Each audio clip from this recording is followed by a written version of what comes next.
Hello friends, folks, family and insignificant others. I'm going one, but also back home. Ooh, twilight.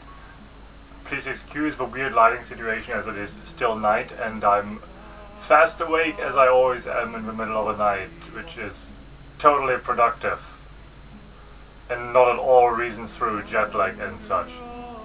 So since I'm up in the middle of the night, I thought I might as well be productive and do a little bit of a traveling vlog. So as you can see, my room is a bit filled with stuff. Tons and tons of crates. I'll show you that.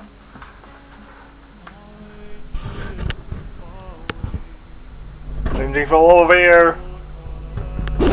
Over here to down here. Which will prove a little bit of a challenge later because my socks are somewhere in there. So I ideally need to rearrange things in here. Interestingly enough, most of these parcels are labeled to my dad, which totally makes sense because I ordered all of these in my absence and I couldn't get quite over here just to sign for the parcels, so I had all sent to my dad. So yeah, it's my stuff in crates and boxes and they need to be unpacked soon. The postal roll was quite of a challenge to get onto the airplane, but not because of its size or weight, that's fine, but it was a third piece of carry-on and they don't like that at all.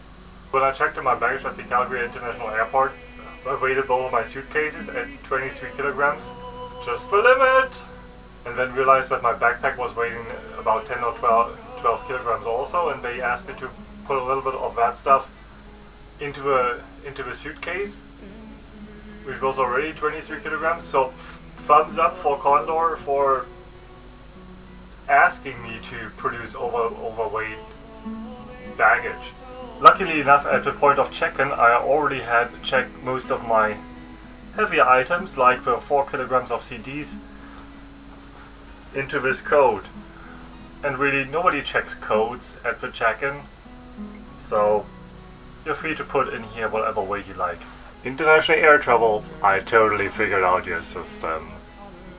Also, I got bumped up to first class because the airplane was totally underbooked. Now, sitting in the first class has its pros, granted, like a weirdo pushing down a card handing out German magazines that he advertises as newspapers, but never mind that, I had enough of my own reading and writing to do to keep me entertained for 8 minutes. Oh, hours. Interestingly enough, they also hand you real cutleries in the first class. A steel knife and fork. Talking about security here. It's quite comfy. Quite some leg room, even for me. Touchscreen television. By the way, how can you tell when an airplane is going to Germany and has lots of German tourists on it? They tend to clog up the entire hallway at the gate 1 hour prior to boarding. When some people decide, oh, it's going to be boarding time sometime in the near, not so distant future, we should totally get up and see what happens. Well, what happens is our people fall in line behind them and yeah, then this happens. If you needed to know, this is why I don't associate myself with German tourists. It's so embarrassing.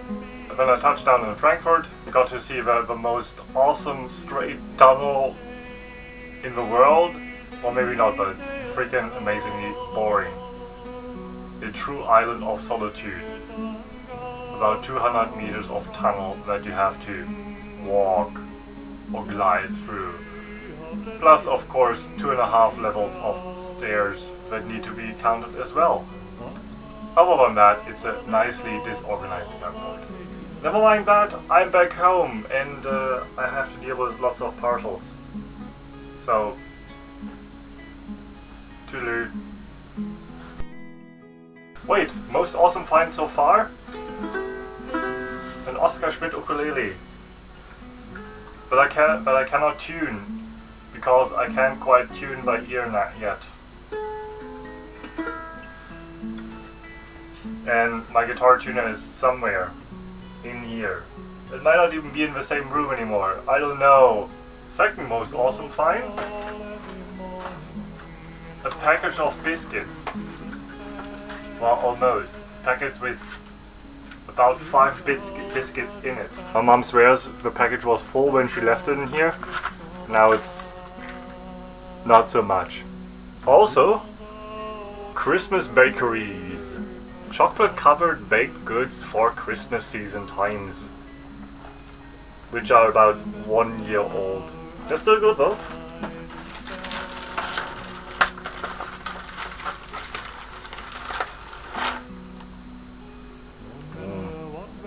If you see my supervisor, I'm working hard.